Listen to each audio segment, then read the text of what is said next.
My children, gather close and listen with both your ears and your hearts. For tonight I shall tell you a story wrapped in mystery, coated with spice, and drenched in the lesson of choices. There was once a woman, strong in spirit and fierce in will, who lived where secrets traveled faster than the wind. She carried in her hands a jar of hot chili oil, red as fire, sharp as thunder, and burning as the anger she kept within. But anger, my children, is like a restless fire. If you do not control it, it will control you. One night, when silence blanketed the land and even the stars whispered to each other, she poured the fiery oil where trust should have lived, where tenderness was meant to dwell. What she expected was punishment for betrayal, but what followed was far beyond her imagination. The oil burned. The oil screamed. The oil turned laughter into cries and comfort into agony. Yet in that blaze of pain the spirit of truth awoke. The woman thought she had won, but my children, no one truly wins when revenge sits at the table. Her act spread through the land, not in whispers but in shouts. Mothers shook their heads, elders pointed their fingers, daughters held their breath, for a deed born of heat and anger always leaves scars, not just on the body but on the soul. And so, my children, remember this: fire may bring light, but it may also consume. Oil may season your food, but when misplaced, it poisons your path. Anger may feel sweet in the moment, but it sows bitterness that lasts beyond the night. This is not just a tale of oil, but a mirror for the choices you make. Ask yourself, when your heart burns with fury, will you let it guide your hand, or will you let wisdom cool your spirit? For the enemy says, the hand that carries fire into another's home may one day set its own roof ablaze. 10 key points of the speech. The story begins with a woman carrying a jar of hot chili oil, a symbol of both fire and danger. Anger is compared to a restless fire that consumes if not controlled. She pours the chili oil in a place where love and trust should exist. The act transforms comfort into agony, revealing the destructive power of revenge. The woman expected victory, but instead unleashed pain and shame. The consequences spread through the community, becoming a lesson for all. The folktale warns that fire can bring light or destruction, depending on how it is used. Oil symbolizes both nourishment and poison, depending on placement and intention. The moral emphasizes that choices made in anger lead to lasting scars. The closing wisdom teaches that bringing fire to another's home may burn your own. The story begins with a woman carrying a jar of hot chili oil, a symbol of both fire and danger. My children, before the story unfolds, picture the woman walking along a narrow path at twilight. The sun had fallen low, and the sky glowed like embers in a dying fire. In her hands she carried a small clay jar, sealed tightly with woven palm leaves. The jar was not ordinary. It was heavy with meaning, alive with power, and dangerous in silence. The chili oil inside was no simple cooking spice. It had been made by grinding red peppers that burned even the skin of those who touched them. When poured into oil, the fire of the pepper grew sharper, hotter, and deadlier. Some said this oil could chase away evil spirits. Others whispered that it was cursed, meant only for destruction. To hold such a jar was to carry both power and peril. The woman walked with determination, her steps firm, her gaze straight. Every elder in the village knew what such an oil could do. They told stories of ancestors who used it sparingly, only for sacred rituals or for healing wounds that ordinary herbs could not mend. But in her hands it was not for healing. It was for something else, something dangerous, something she would not say aloud. As she moved through the shadows, children peeped from their doorways and pulled their mothers' wrappers tighter. They saw the jar glistening in the dim light and whispered among themselves, "What does she carry? Why does she clutch it so close?" But no one dared to ask. For when a person holds fire in their hands, even the boldest tongues grow silent. The jar itself seemed alive. With each step it swayed gently, as if warning her of the weight she bore. If she tilted it slightly, the oil shimmered like liquid fire. The scent of crushed peppers leaked faintly through the palm seal, stinging the nose of anyone who came too near. The air around her felt sharper, hotter, as though the oil had the power to change even the wind. Some said the chili oil was a test from the spirits. Others believed it was the woman's secret weapon. But the truth was deeper still. She had chosen to carry not just oil, but a symbol of her own anger, her own burning heart. In that jar was not only spice, it was the echo of her fury, the reflection of her pain, and the spark of her revenge. And so the journey began, a woman, a jar, and the silence of a village that watched but did not speak. The oil was patient, waiting for the hand that would release it. The woman was restless, waiting for the moment to use it. Between them lay the dangerous balance of choice, one that could not be undone once broken. That night the moon rose high and cold, its silver light falling upon her jar of fire. The woman clutched it tighter, her knuckles pale against the clay. The path she walked was not just a path of earth. It was the beginning of something larger, something the village would never forget. Anger is compared to a restless fire that consumes if not controlled. My children, anger is not a gentle visitor. It arrives like a storm, sudden and wild, beating on the roof of the heart. Some say it comes in whispers, others say it comes in roars. But however it comes, it never stays quietly. It scratches, it claws, and it demands to be heard. The woman who carried the jar did not just hold oil in her hands. She carried anger deep in her chest. It had been growing for days, for weeks, perhaps even for seasons. At first it had been a small flame, a flicker like the fire used to light a cooking pot. But she did not put it out. She fanned it, she fed it, and soon it became a restless fire that spread beyond her control. Anger is like that, my children.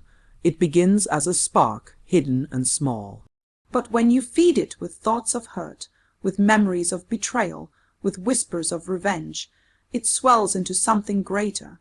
Like dry grass in the harmattan season, it catches quickly, and before you know it, the flames leap higher than your head. The woman's neighbors had seen it in her eyes. They said her gaze was no longer soft but sharp, like the tip of a spear. They said her words had grown shorter, her voice colder, her laughter absent. Her anger had escaped the boundaries of her heart and was spilling into her every movement. Even when she stood still, the fire seemed to dance within her. But, my children, here is the danger. A restless fire does not know where to stop. It burns the innocent along with the guilty. It devours the house as well as the hearth. It leaps from one thing to another, leaving only ashes where there was once life. So it is with anger. It consumes more than the one it is aimed at. The woman, blinded by her fury, thought she could control it. She believed she could direct the fire, guiding it to the place where she wanted it to burn. Yet the elders had always warned, he who carries fire in a dry forest does not choose which tree will catch first. But anger does not listen, and neither did she. The jar of chili oil was her weapon, but it was also her reflection. The heat inside it mirrored the heat within her soul. The restless fire within her chest had now taken a form she could hold, something she could see, something she could pour. And in that oil her fury waited like a beast at the gate, eager to be released. As she held the jar close to her body, the fire inside her pulsed stronger, matching the oil's deadly promise. She was ready to let it spill, ready to watch it burn. Yet she did not know that a fire unleashed does not return to its jar, and an anger set free may consume far more than she imagined. She pours the chili oil in a place where love and trust should exist. My children, let me tell you, there are places in this world that are sacred, not because they are carved from stone or built by men, but because they are bound by trust. Trust is a shelter, a roof under which hearts find rest. Love is the mat laid upon the floor, where two souls sit without fear.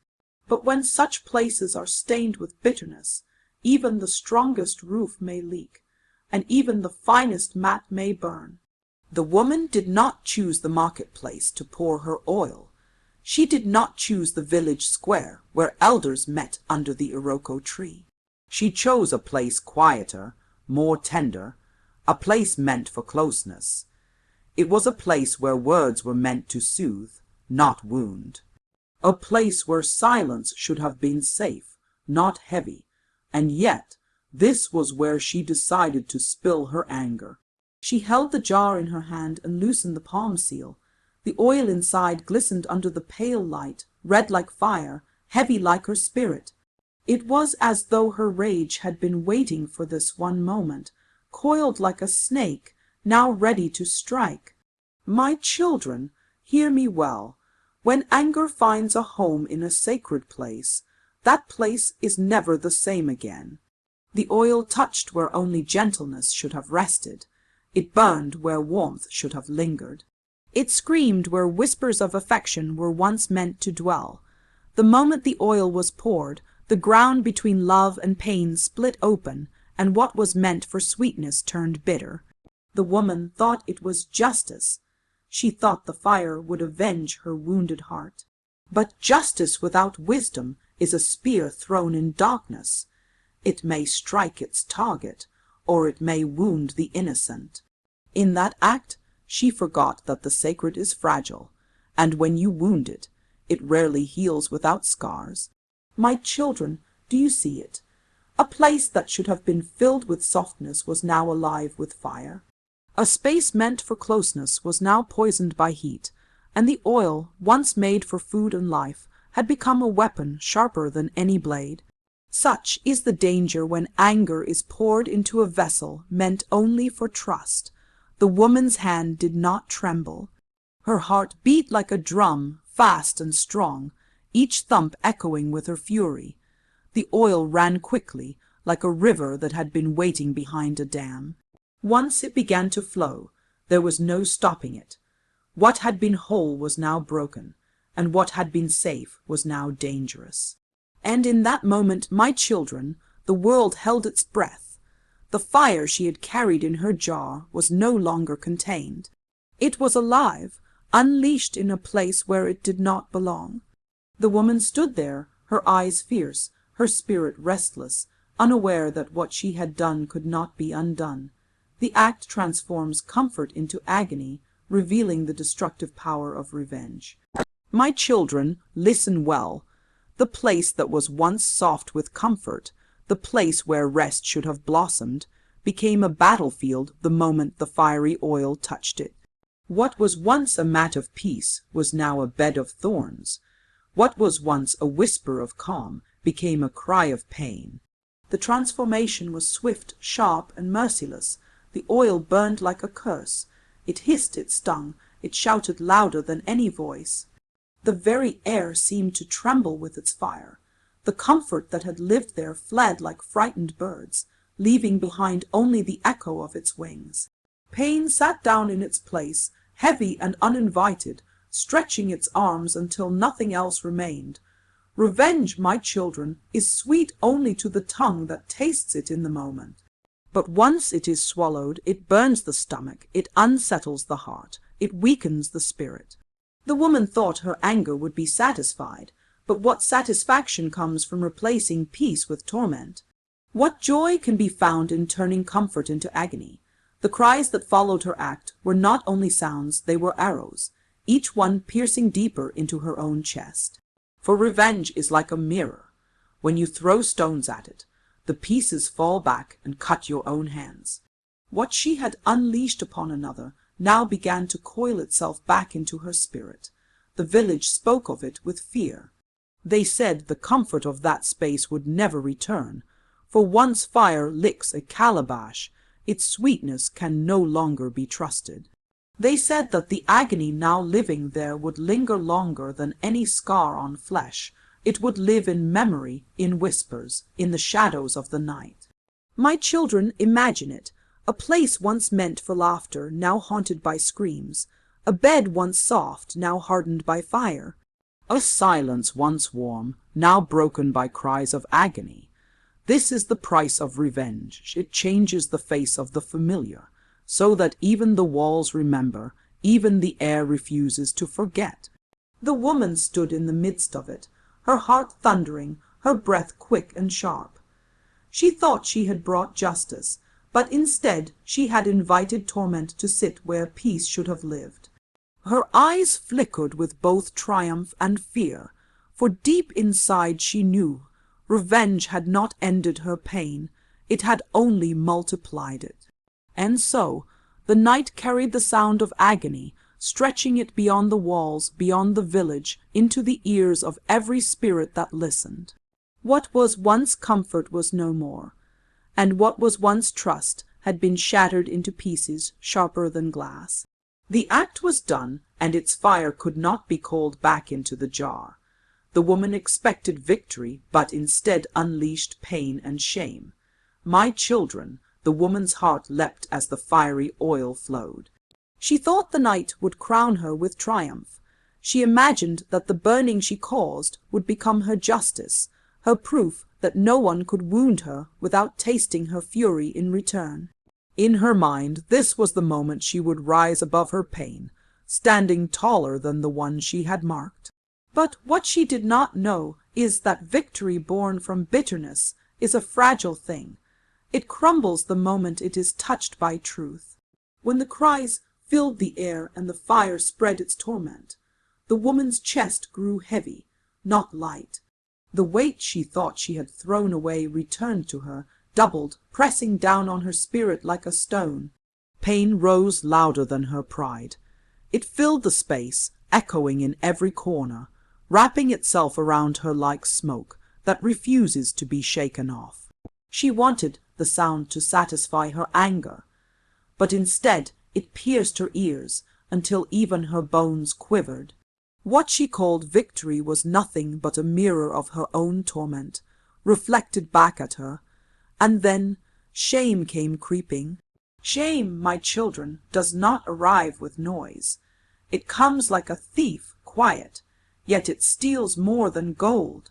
It stole her peace, it stole her breath, it stole the very strength that had led her to lift the jar. The eyes of the spirits seemed to watch her. The whispers of the ancestors seemed to scold her, and in that silence she felt smaller than she had ever been. She looked at her hands, the same hands that had poured the oil. Instead of power, she saw guilt resting on them like ash after a fire. The fingers that had trembled with rage now trembled with something else, regret. But regret is a slow poison, my children. Once it enters, it does not leave quickly. The woman expected songs of triumph in her heart, but all she found was noise she could not silence. The cries became her music, but it was a music she could not dance to. The flames she had released no longer belonged to her. They had become part of the night, carried on the wind, carried into every ear that heard them. Her victory slipped from her grasp, turning to dust the moment she tried to hold it, for victory born in vengeance does not last. It is like water held in woven basket, no matter how tightly you clutch it. It will find its way through, leaving only emptiness behind. And so she stood there, surrounded not by the power she imagined, but by the bitter taste of pain and the sharp sting of shame. Her eyes burned not from triumph, but from the smoke of her own doing, and her spirit was left restless, knowing that what she had unleashed could not be gathered back. The consequences spread through the community, becoming a lesson for all. My children, when fire burns, it does not keep its heat in one corner. Its smoke travels, its flames leap, its light calls attention from near and far. So it was with the woman's act. What she thought would remain hidden within the shadows of one night became a story that refused to be buried. The cries that followed her oil carried like drums through the air, and soon every ear in the village heard them. The women at the riverside, washing their clothes, spoke of it in low tones, shaking their heads. They said, What anger drives a hand to pour fire where peace should lie? The men who gathered at the marketplace tapped their sticks on the ground and muttered, "This deed will not end here." Even the children who did not fully understand played their games while chanting the story, as though it were a riddle sung by the wind. Consequences, my children, are like seeds scattered in fertile soil. They grow in many directions, sprouting in places you never intended. The woman's act became a seed of fear for some, a seed of caution for others, and a seed of judgment for all. No one could pass her by without remembering what she had done. The jar of chili oil was no longer hers alone. It had become the village story. The elders, wise with years, sat beneath the great iroko tree and discussed it. They said, "A hand that burns trust weakens the whole house." They reminded the younger ones that vengeance is not a private fire. It leaps from one mat to another until the whole compound feels its heat. Their voices carried like warnings, turning the woman's act into a proverb for generations to come. Even the spirits of the night seemed restless. Some said the ancestors stirred in their graves, shaking their heads at what they had witnessed. Others claimed the wind carried whispers of disapproval, as though the land itself did not agree with what had been done. In this way, her act did not remain hers. It became part of the very fabric of the village tale. The woman could not escape the eyes that followed her. When she walked to fetch water, women paused their grinding stones and fell silent.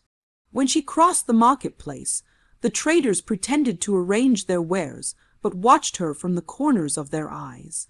Her steps grew heavier, for every gaze felt like a question, and every silence felt like a judgment. And yet, my children, the greatest consequence was not in the whispers or the stares. It was in the minds of those who listened. Mothers warned their daughters, "Do not let anger carry your hand to foolishness." Fathers told their sons, "Fire is easy to light, but hard to control." The story became a warning woven into the daily life of the people, passed from mouth to mouth like an inherited song. So it was that one act born of fury spread beyond its moment. What the woman thought would end with her revenge became a tale that lived in every tongue, a lesson stitched into the heart of the community, carried not just for a season, but for years uncounted. The folktale warns that fire can bring light or destruction, depending on how it is used. My children, fire is a strange thing. It is both friend and enemy, both gift and curse. With fire we cook our food, chase away the cold, and light the path through the darkness. But with that same fire, a hut can be reduced to ashes, a forest can vanish in smoke, and a life can be lost in a breath. Fire does not choose its work. It obeys the hand that holds it. The woman's act reminded the people of this truth, for she had carried fire in the form of chili oil. If she had poured it into her pot, it would have seasoned her soup. If she had shared it with her neighbors, it would have added warmth to their meals. But she chose instead to pour it where peace should have lived, and so the oil became an enemy, not a friend. The elders told the story again and again. Fire is not evil, neither is it good. It is the hand that decides. A child with fire may burn its fingers, while a wise woman with fire may feed her whole family. The same flame that lights the lamp can also blind the eyes. So it was in the tale, where what could have been a blessing became a curse. My children, think of a torch carried at night. In the hands of a traveler, it clears the path from danger, but in the hands of the careless it may fall, and the dry leaves may catch, and the whole village may suffer. The woman's jar of oil was her torch, yet instead of guiding, it destroyed. This is the double face of fire, bright with promise, sharp with danger. The people of the village whispered among themselves. Some said the oil had been waiting for revenge all along, that its spirit was born for burning. Others shook their heads and said, no, it was the choice of her hand, not the oil itself. And in their debate lay the lesson. Tools are innocent, but the heart that uses them gives them their shape. Children began to learn from the tale. When they sat by the hearth and saw the flames dancing, they remembered the woman. When they watched their mother's stir soup, they remembered the jar. When they heard the crackling of firewood, they were reminded that fire, once set free, does not ask who it touches, it simply burns. The spirits of the land too seemed to agree. When the Harmattan winds came, carrying their dry heat, the elders would caution, "Do not play with fire, for it has no master." And the younger ones would nod, for the woman's act still lived in their memories. The chilly oil had become more than a tale. It was now a symbol of how fire, used wrongly, brings only destruction. Thus the story spread, not as gossip but as warning. Fire is a servant when guided with wisdom, but it becomes a master when stirred by anger. The hand that carries it must decide whether it will give warmth or unleash ruin. The woman's choice was her own, but the lesson became the people's. And so, my children, let this tale sit in your hearts like a stone dropped into a river. Its ripples will reach farther than your eyes can see. The woman carried fire in her hands, but it was her heart that decided where that fire would fall. She thought her anger would give her victory, but it left her with ashes and the whole village with a story they would never forget. The enemy says, "Do not let your fury choose the path for your hands, for anger is quick to light, but slow to die." What you burn in one moment of rage may take a lifetime to rebuild. So when your chest grows hot and your spirit feels restless, remember this tale of the fiery oil. Ask yourself, will your fire be